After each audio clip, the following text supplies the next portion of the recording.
Hello, whisperers. Welcome to the channel. If you enjoy tonight's tale, don't forget to like, subscribe, and share. It helps more than you know. Now, dim the lights, and let's begin tonight's story.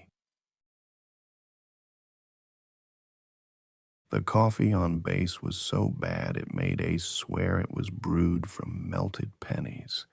He'd been saying it all morning, and the joke was still making Kid Anders smile into his cup, even if he tried to hide it. Reza didn't smile.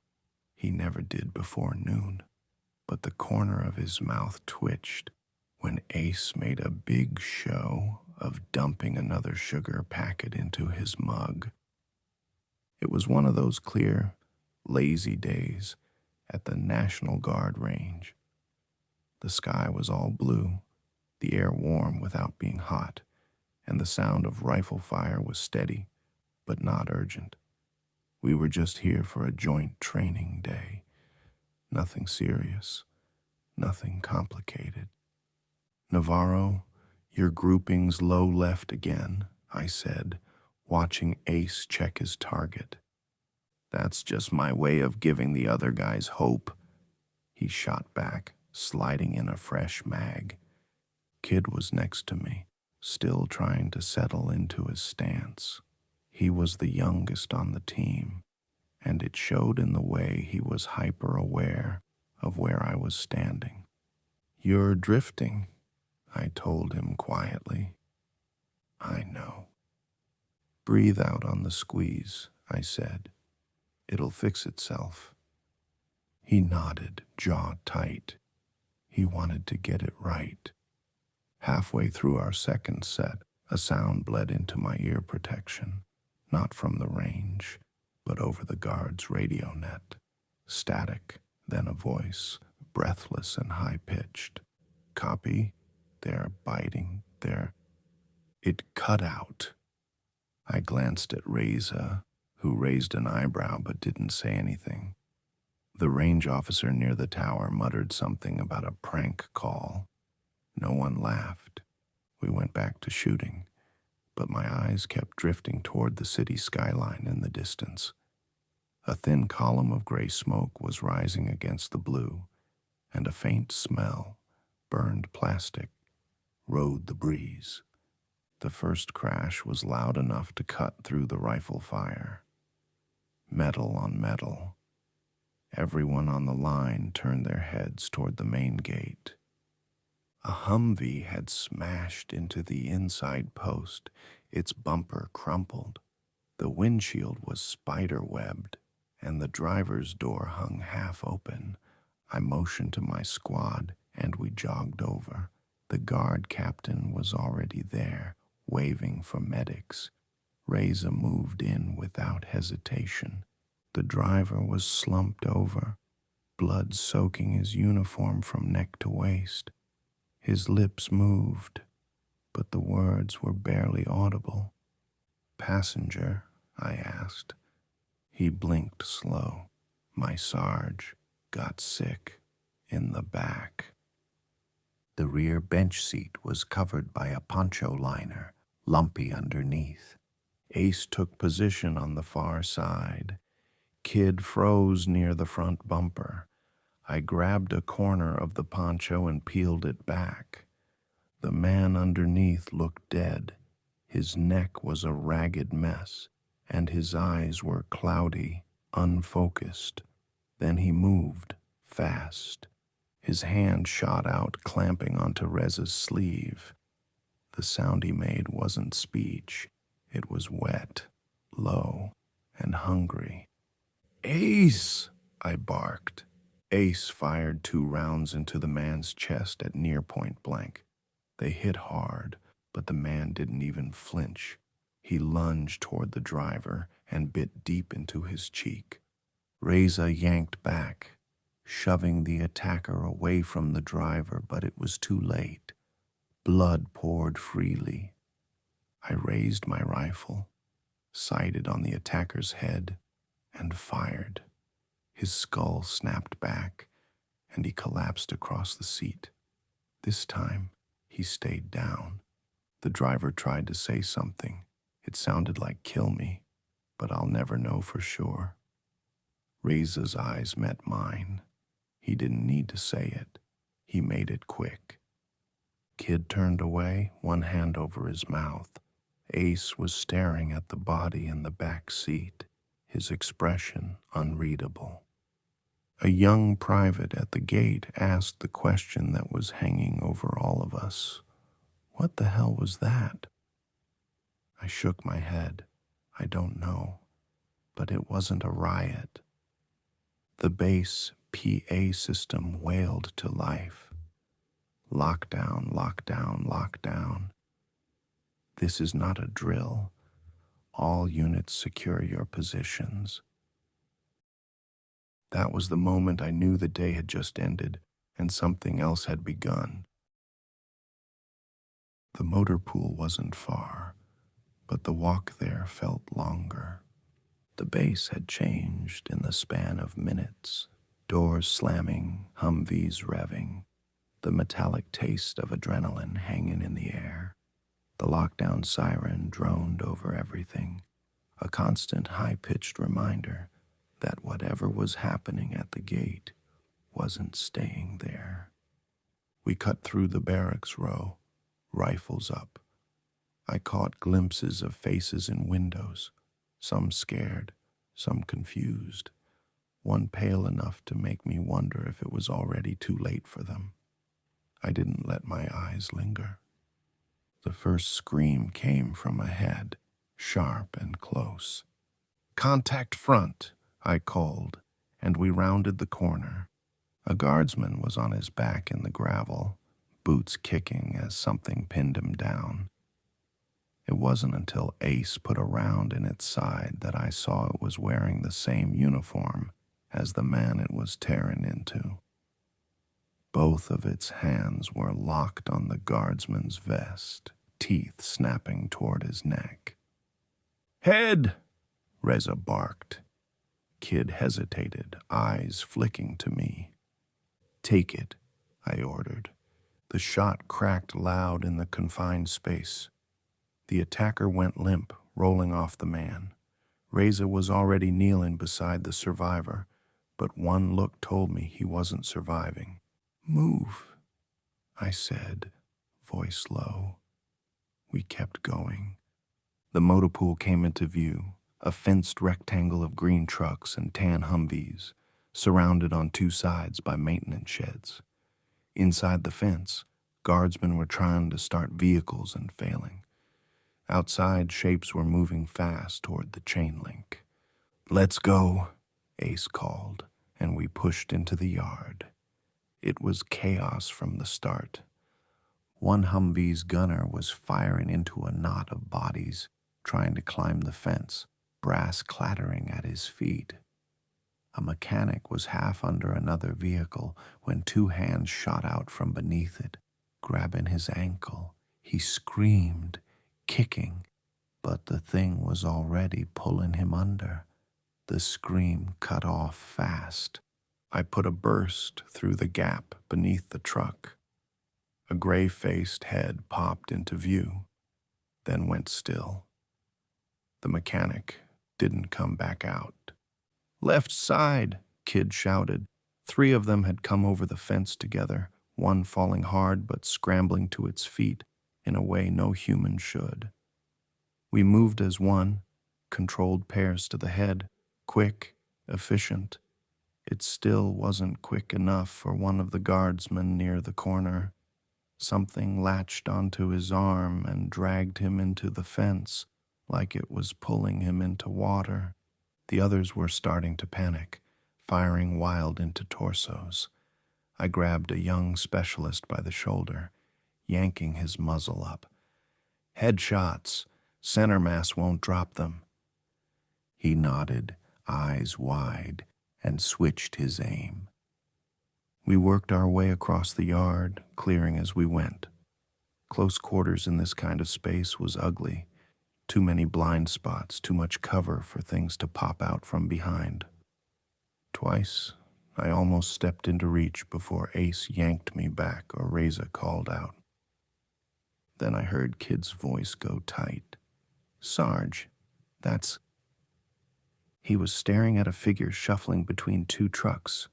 The uniform was familiar, same guy who'd run range safety for us that morning. He was missing half his jaw now, and his right arm hung in tatters. Kid's rifle wavered. "Do it," I said. He shook his head. "That's Sergeant McCleary." It was. I cut him off. Now it's a threat. Kid's knuckles whitened on the grip. For a second, I thought he'd freeze completely. Then his rifle barked once. McCleary's head snapped back, and he crumpled to the dirt. Kid didn't say a word. Neither did I. We pushed to the far end of the yard, where the last vehicles were being prepped. The fence there was bending under the weight of bodies piling against it. Ace climbed onto the bed of a cargo truck and went to work with his carbine, dropping them one after another. Reza stayed mobile, patching anyone we could still move, tagging the ones we couldn't. Every minute bought us another running vehicle. Finally, the lieutenant overseeing the motor pool shouted, "We're rolling, mount up." I did a quick head count, our squad intact, a few guardsmen still breathing. Not bad for the mess we'd just walked into.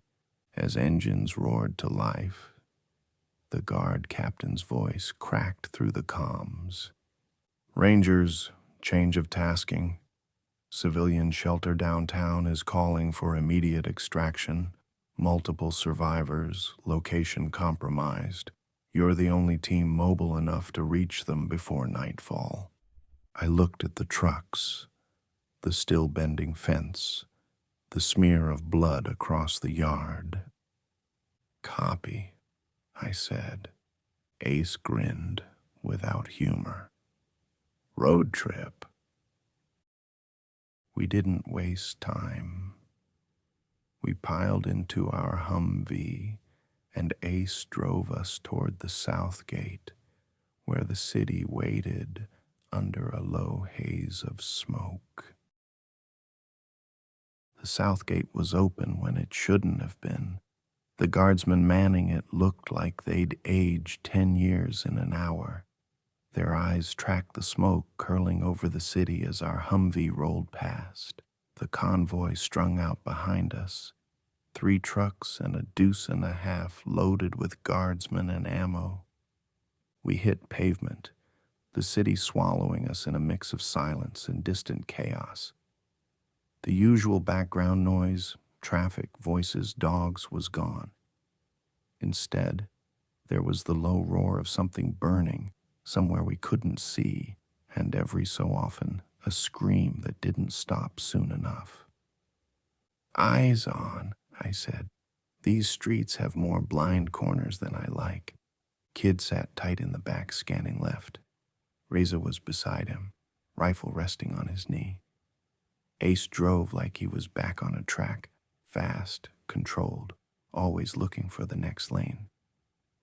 We took the main drag toward St. Luke's, weaving between abandoned cars. Some had doors left wide open.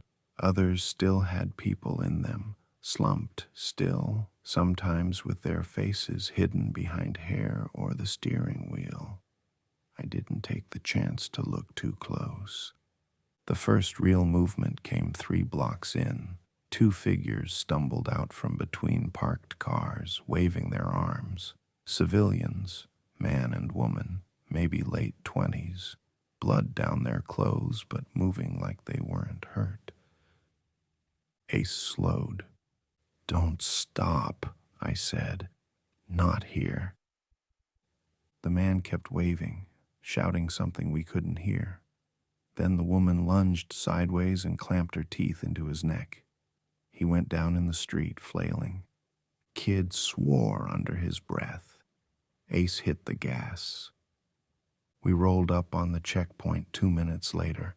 It was supposed to be a safe fallback for guard units, sandbagged and with heavy weapons ready.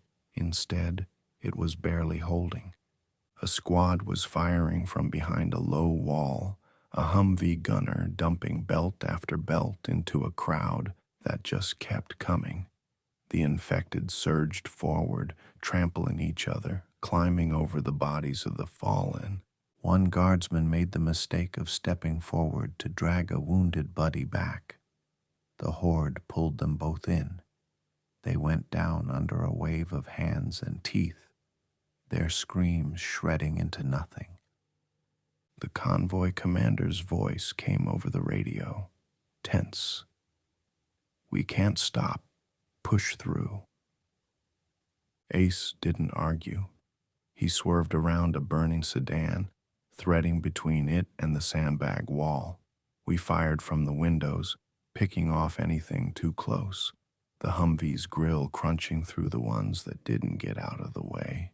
Beyond the checkpoint, the streets narrowed. The city felt like it was folding in on itself. Buildings taller, shadows deeper. I didn't like the sight lines. Half a block down, movement caught my eye. Rooftops. "Up," I called, and the first one dropped. It landed hard enough to crack the asphalt, hands already reaching.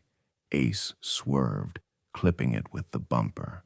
Another came from a second-story window, hitting the truck bed behind us with a metallic thud.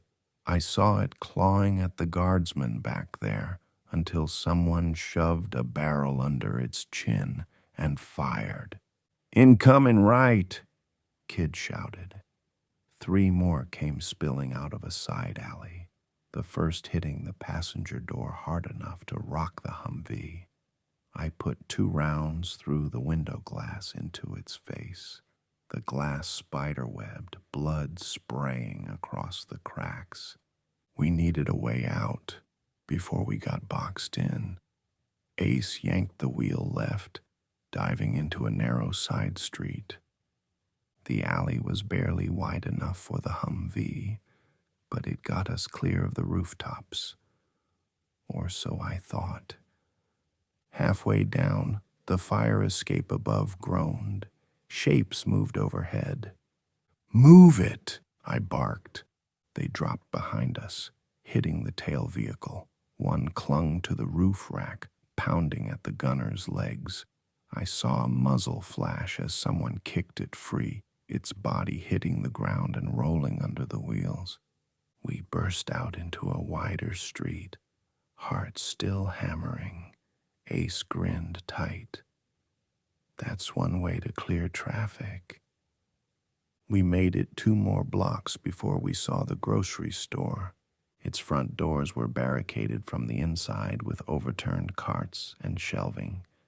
Behind the glass, a cluster of civilians watched us roll by, eyes wide, mouths moving. One of them waved desperately. Before I could say anything, the glass spider-webbed. Something inside was pounding from the other side, hard enough to shake the barricade. The civilians backed away, too slow. The carts toppled, and the first infected burst through, tackling a man to the floor. More poured out behind it. "Contact front," I called, and we opened fire. The Humvee's engine roared as Ace threaded us between abandoned vehicles, the convoy firing on the move. The street filled with brass and echoes. One of the infected broke off and sprinted straight at us. I dropped it 3 yards from the hood. Another slammed into the passenger side and clung to the mirror until I smashed the stock of my rifle into its temple and it fell away. Behind us, the store had become a feeding pit. We didn't stop. Couldn't. 2 blocks to St. Luke's, Ace said, eyes scanning. Smoke was thicker now, hanging low between the buildings. The radio crackled. panicked voices, no clear words, just tone, just fear. I looked at my squad, faces set, gear streaked with blood that wasn't theirs. We'd made it this far. The shelter was ahead. Whatever was waiting inside, we were committed now. Stay sharp, I said. The real fight's about to start. St. Luke's was a squat, two-story brick building wedged between a shuttered pharmacy and a laundromat with broken windows. From the outside, it looked untouched. No scorch marks, no smashed doors, but the street leading to it was wrong. Bodies in mismatched clothing were sprawled on the sidewalk, some curled in on themselves, others in positions you only get when you hit the ground running and never get up again. A shopping cart lay tipped on its side, a pair of tiny shoes still in the basket. We rolled the Humvee up onto the curb. The convoy stopped behind us, diesel engines rumbling low. Stay on comms, I told Ace as we dismounted. Kid and Reza fell in behind me, weapons up. The front door of the shelter was closed, plywood nailed over the lower half. A hastily painted red cross was smeared across it. I rapped twice with my fist. U.S. Army Rangers, you got survivors inside? For a moment, nothing. Then a shadow moved behind the glass. A man's face appeared, gaunt and pale. His eyes darted between us and the street behind. He disappeared from view, and a heavy scrape sounded from inside as a barricade shifted. The door cracked open, just enough for a voice. You're late. We came as fast as we could, I said. How many? 11. He glanced behind him. Maybe 10 now. We had a breach earlier, lost 2 in the back hall. Thought we sealed it. Thought? He swallowed hard.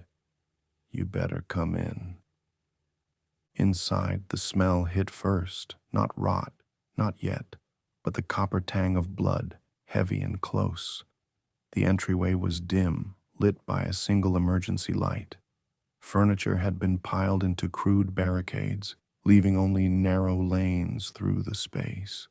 We stepped over a toppled bookshelf, our boots sticking briefly to a tacky patch on the tile. To the right, an older woman sat on the floor holding a little boy. Her eyes tracked us, but didn't blink. Across the room, 2 men in work clothes held baseball bats, knuckles white. The man who'd let us in, early 40s, beard streaked with gray, kept glancing toward a hallway at the rear. That where the breach was? I asked. He nodded. We nailed it shut, but... His voice trailed off. Reza with me, Ace, Kid, secure the front. Keep the civvies behind cover. We made it halfway down the hall before I saw it. Scratches along the wall, deep enough to gouge plaster. Halfway down, a barricade of boards had been nailed across a doorway. The wood was splintered in one spot, like something had tested it from the other side. Looks like they already... Ace's voice cut in over comms. Movement outside. Rear alley. Then the pounding started. One hit, hard, against the boarded door. Then another, faster. The boards groaned. They found us, I said. Reza was already moving back toward the main room. We need everyone ready. Now. The third hit cracked a board clean through. Pale fingers pushed through the gap, clawing. The sound of splintering wood doubled as another impact hit higher up. I keyed my comm. Contact rear. All units, defensive positions. The boards gave way all at once, exploding inward. The first one through was tall and rail-thin, skin stretched so tight over its face that every bone showed. Its mouth was already open, teeth snapping. I fired the shot loud in the narrow hall. The round took it in the forehead, snapping its head back, but more were behind it, 3, 4, 5, forcing their way in like a flood. We fell back toward the main room, firing in short bursts. Reza peeled off to pull the survivors toward the front barricade. "Left hall!" Kid's voice cracked over the noise. I turned in time to see one break off from the main push and barrel toward him. Kid tried to sidestep, but it slammed him into the wall, teeth snapping inches from his face. Ace was there in a second, grabbing the thing by its collar and hauling it off. He shoved his pistol under its chin and fired. Bone and blood sprayed the cinder block wall. Kid was breathing hard, eyes wide. Didn't get me. "Check later, move now," I barked. The fight became a blur of sound and motion, muzzle flashes strobing in the dim light, the sharp snap of headshots, the wet thump of bodies hitting tile. The infected kept coming, climbing over their own dead. A man with a bat stepped in to help Reza hold the line, swinging hard enough to drop two before something grabbed him from behind. He screamed once before Ace ended it. "Running out of room," Reza called. We were, and fast. The front barricade was our only way out, and if the horde reached it, the survivors wouldn't stand a chance. "Evac plan," I shouted to the bearded man who'd let us in. "There's a side exit. Leads to a lot 2 blocks over. Used to be a stadium parking lot, big enough for a helo." That was all I needed. I keyed comms to the convoy. "We're moving survivors to a new LZ 2 blocks east, stadium lot. Cover our route." We started pulling people back, fast but controlled. The civilians moved in a tight group between us, heads down. The horde was still forcing through the rear hall, and their noise was drawing more from outside. Ace led point toward the side exit, clearing corners as we went. Reza stayed in the middle, eyes flicking between the survivors for signs of panic or injury. Kid was rear guard, rifle snapping from target to target. We hit the side door and kicked it open to daylight. The lot beyond was cracked asphalt and weeds, ringed by low walls. We moved quick, crossing open ground toward the street. Halfway there, the first of the infected spilled out behind us. "Move," I yelled. The run to the stadium felt longer than 2 blocks. Every open door or alley was a risk. Twice, shapes darted out ahead of us, forcing Ace to stop just long enough to drop them before we could pass. The stadium lot came into view, wide and mostly clear, with a single burned-out bus at the far end. The thump-thump of rotors was faint, but growing. "We've got inbound," Ace called, eyes on the sky. Behind us, the horde had followed, their numbers swelling with every turn. They came into the lot in a ragged line, faster than they had any right to be. We formed a half-circle around the survivors, rifles up, buying every second we could until the helicopter was low enough to land. The civilians crouched low, clutching each other. The first infected hit our perimeter and dropped under a burst of fire. Another followed, then 2 more. The helicopter flared over the lot, kicking up dust and trash. Its crew chief waved us in, and we started moving the survivors toward the open bay. "Go, go, go!" Reza shouted. waving the last two civilians forward. Kid stayed at the edge, firing controlled bursts into the crowd closing in. One of them broke through, lean, fast, wearing a tattered sports jersey. It lunged at Kid, catching his sleeve. He twisted, ripping free, but stumbled back. I stepped in, shoved my barrel under its jaw, and fired. Kid gave me a nod that was all adrenaline. Thanks. The last survivor was on board when Ace clapped my shoulder. Time to leave, Sarge. We backed toward the helo, firing as we went. The horde was almost on us, close enough that I could see the strain in their neck tendons as they lunged. We jumped aboard, and the crew chief swung the door shut. The helicopter lifted, the lot dropping away beneath us. From the air, I could see them flooding in, hundreds now, pouring into the open space where we'd been standing seconds before. The lot disappeared under a writhing, frantic mass. I leaned back against the cold metal wall, catching my breath. That, Ace said, was way too close. He wasn't wrong. The helicopter couldn't take everyone. That became obvious the second we touched down on the stadium's rooftop pad, and the pilot shook his head at me over the engine noise. "Fuel's low, weight limit. You can bring a handful, tops," he shouted. We'd brought 11 survivors out of St. Luke's. That meant the rest of us were walking them the rest of the way to the extraction point, a bigger lot on the stadium's south side where another helo was trying to make a landing.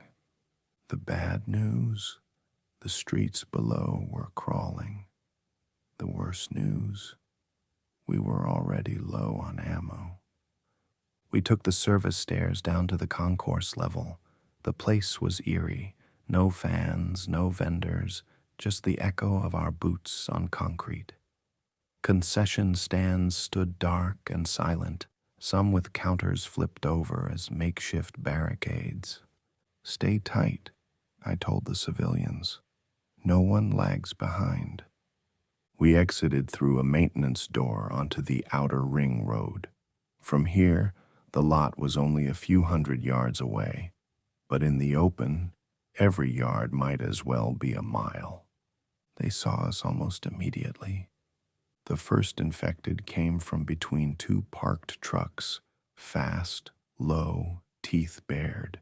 Kid dropped it with a clean headshot, but more shapes were moving between the cars now, drawn by the noise of the rotor blades in the distance. "Keep moving," I ordered. We jogged, weaving between concrete barriers.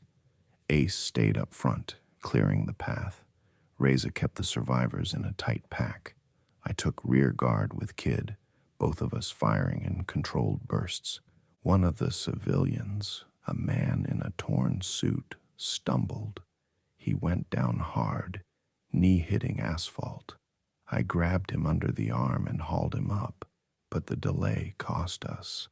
From my left, a woman in a blood-soaked dress lunged, her fingers clawing for my vest. I shoved her back, but another came from the right. Kid stepped in, shoving the muzzle of his rifle into its mouth and pulling the trigger. "Move, move, move," I barked. The stadium lot opened up ahead of us, flat asphalt dotted with a few burnt-out cars. In the center, a helicopter hovered low, searching for a place to set down. The crew chief was waving us toward a clear patch near the 50-yard line's painted logo, barely visible through the heat haze. We formed a rough perimeter around the survivors as we closed the distance. The horde was pouring in from every opening, stadium gates, access roads, even climbing over the low concrete walls. Ace took a knee, switching to single fire to conserve ammo. Reza was firing between civilians' shoulders. Kid's breathing was ragged but steady, his shots disciplined. 2 mags left, Ace called out. Make them count.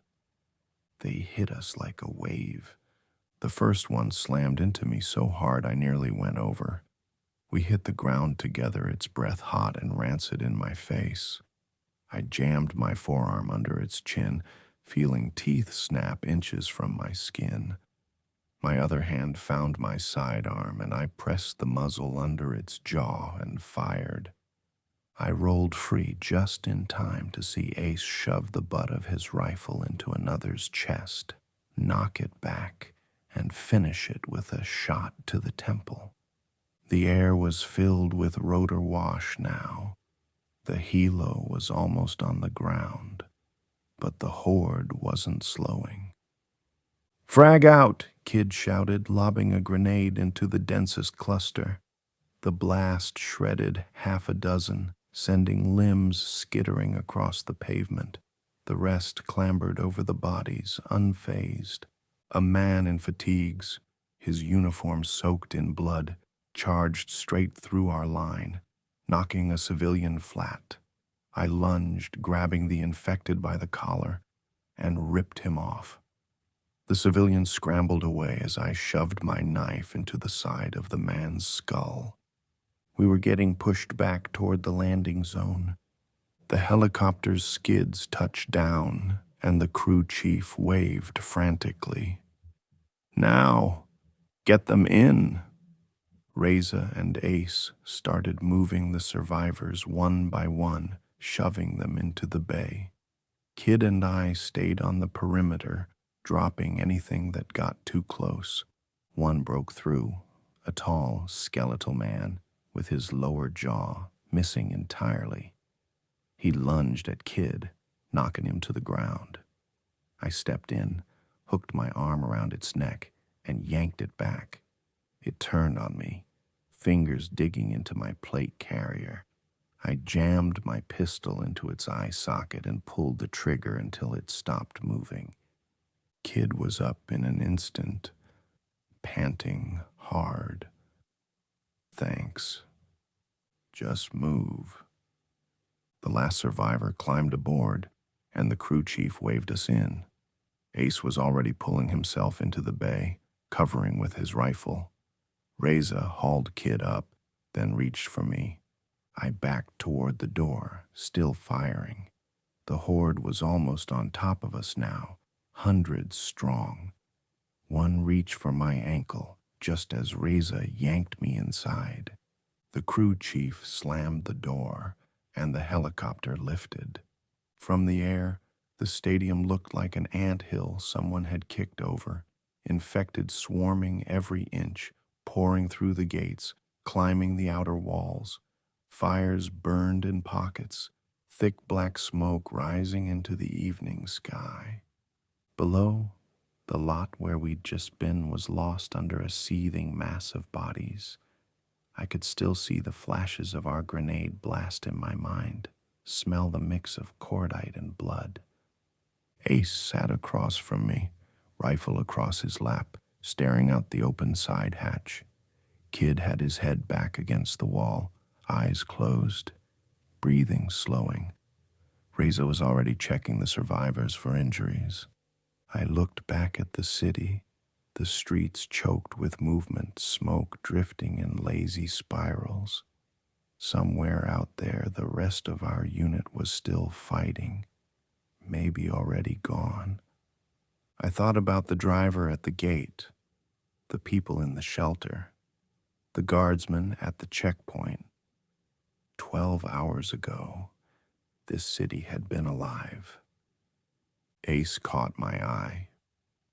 We buying time or just delaying the inevitable? I looked back at the burning skyline. If this is the first 12 hours, I said, tomorrow's going to be hell. The helicopter banked south, the city falling away beneath us, and the noise of the horde faded. but it didn't leave. Not really.